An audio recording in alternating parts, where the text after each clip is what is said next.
তারেকের প্রতিও কিন্তু বাংলাদেশের মানুষ বেশ কিছুটা বীতশ্রদ্ধ। আমরা সেই ছবিটা একটু দেখাই, সেই ভিডিওটা একটু দেখাই যে তারা কি স্লোগান দিচ্ছেন বাংলাদেশের মানুষ। হাসিনা গেছে যে পথে, তারেক যাবে সেই পথে। এই যে এটা আবার জামাতের স্লোগান।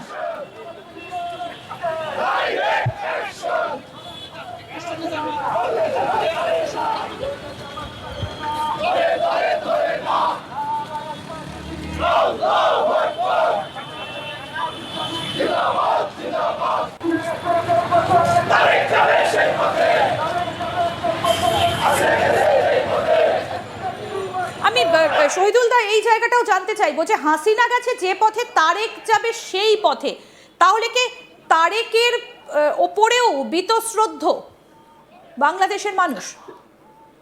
দেখুন, তারেক সরকারের উপরই তো এখন এই মুহূর্তে, তারেক যেহেতু বাংলাদেশের প্রধানমন্ত্রী এবং তার সরকার রাষ্ট্র ক্ষমতায়, স্বাভাবিক কারণেই তার ব্যর্থতার চিত্রটাই তো তুলে আসছে। তারপরেও বাংলাদেশের মানুষের জন্য ভাগ্য বলতে হয়, বা ভাগ্য বলবো, যে এই যে যারা মিছিল করছে এরা ক্ষমতায় আসে।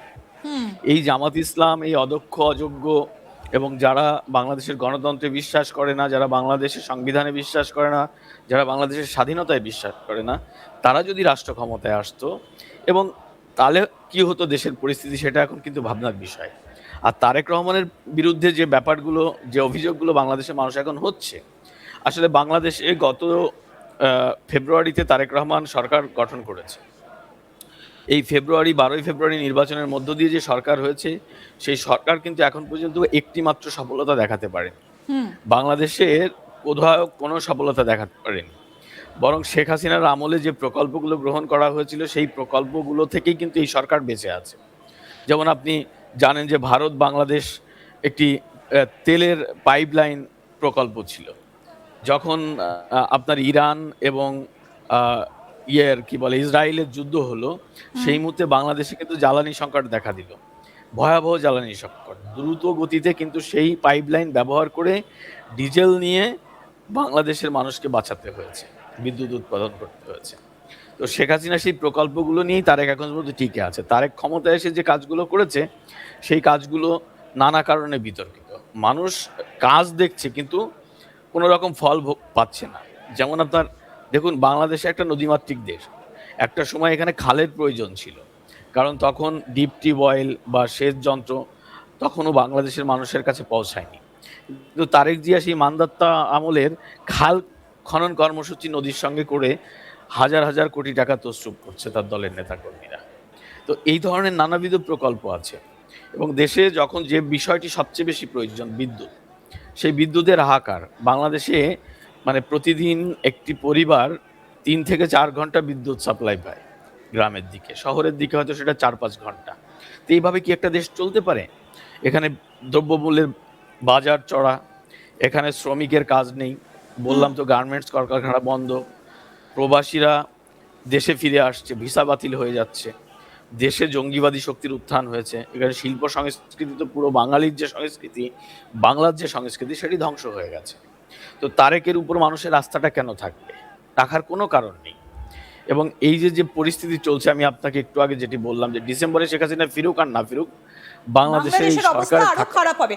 শেখ হাসিনা সে যদি দেশে ফেরে, তাহলে যে তার উপর যে কোনো কিছু একটা হলে ভারত তাহলে কি করবে, ইন্ডিয়া কি করবে, সেটা আমরা শোনাবো। তবে তার আগে আমরা একটু শোনাই যে শেখ হাসিনা গতকাল সাংবাদিক বৈঠকে কি বলেছেন। তিনি বলেছেন যে তিনি বাংলাদেশে ফিরবেন। কি বলেছেন একটু শোনাই আগে। Whatever fate awaits me, I will return to my people. I cannot stay away while my beloved countrymen are suffering. I know I may be detained, I may be sent to prison. They may try to enforce verdicts issued in fabricated cases, but fear cannot decide my duty to the people. My life moved beyond calculations of personal safety long ago.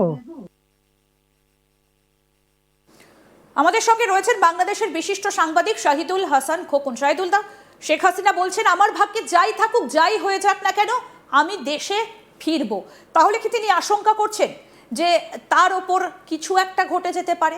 আমাকে একটু বলুন যে বাংলাদেশের সংবিধানে কি বলা আছে? 2 বছর শেখ হাসিনা ছিলেন না বাংলাদেশে, 2 বছর অলরেডি পেরিয়ে গিয়েছে। এই অবস্থায় তিনি যদি বাংলাদেশে ফেরেন তাহলে কি হতে পারে?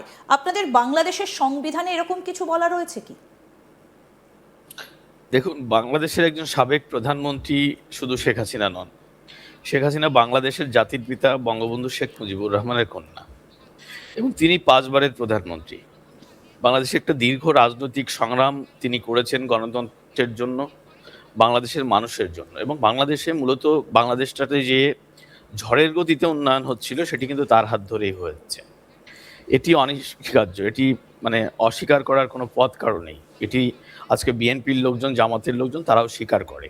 হয়তো রাজনৈতিক কারণে তারা বলে না, কিন্তু মনে মনে তারা স্বীকার করে। এবং একটা জিনিস আমি আপনাকে বলি যে শেখ হাসিনা যখন বলেছেন দেশে ফিরবেন, তিনি ফিরবেন। তিনি ডিসেম্বরে না ফিরুক, জানুয়ারিতে ফিরবেন, জানুয়ারিতে মারুক, ফেব্রুয়ারিতে ফিরবেন, তিনি ফিরবেনই। কারণ তিনি খুব অ্যারোগেন্ট।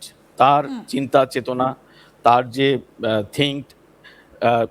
থিঙ্কিং সেটা কিন্তু একদম মানে বঙ্গবন্ধুর মতো, তার বাবার মতো, যে তিনি সেটা যেটি চান সেটি হন।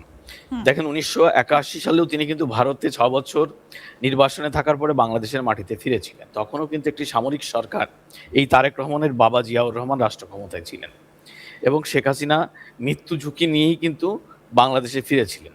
এবং তারপর শেখ হাসিনার উপর 21 বার হত্যার চেষ্টা করা হয়েছে, গ্রেনেড হামলা, গুলি, এবং সর্বশেষ 5 আগস্ট 2024 তো সারা বিশ্ব দেখেছে কিভাবে তাকে হত্যার জন্য গণভবনে ঢোকা হয়েছিল।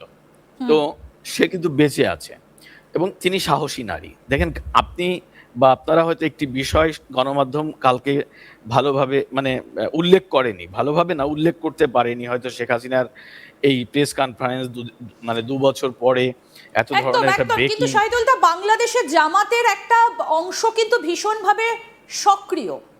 এবং আরও একটা বিষয় আপনাদের বলি যে এই মুহূর্তে যিনি বাংলাদেশের প্রেসিডেন্ট রয়েছেন, তিনি সরাসরি বলছেন যে শেখ হাসিনা বাংলাদেশে ফিরলে দেখা হবে, মুখোমুখি দেখা হবে।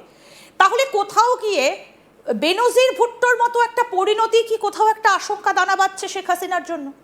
দেখুন, আমি সেই ব্যাখ্যাটাই দিচ্ছিলাম যে কালকের প্রেস কনফারেন্সে গণমাধ্যমগুলো কিন্তু একটি বড় জায়গায় এড়িয়ে গেছেন। সেই জায়গাটি হচ্ছে কাল প্রথম শেখ হাসিনা এবং সজীব ওয়াজেদ জয় একটি প্রেস কনফারেন্সে বক্তব্য রেখেছেন এবং তার মা বলেছেন যে এই প্রশ্নের জবাব জয় দেবেন, বা জয় বলেছেন যে মা আছেন, মা বলবেন। এই যে বাংলাদেশ আওয়ামী লীগের রাজনৈতিক উত্তরাধিকারের প্রশ্ন যারা তোলেন, তাদেরকে কিন্তু কালকে শেখ হাসিনা একটা মেসেজ দিয়েছেন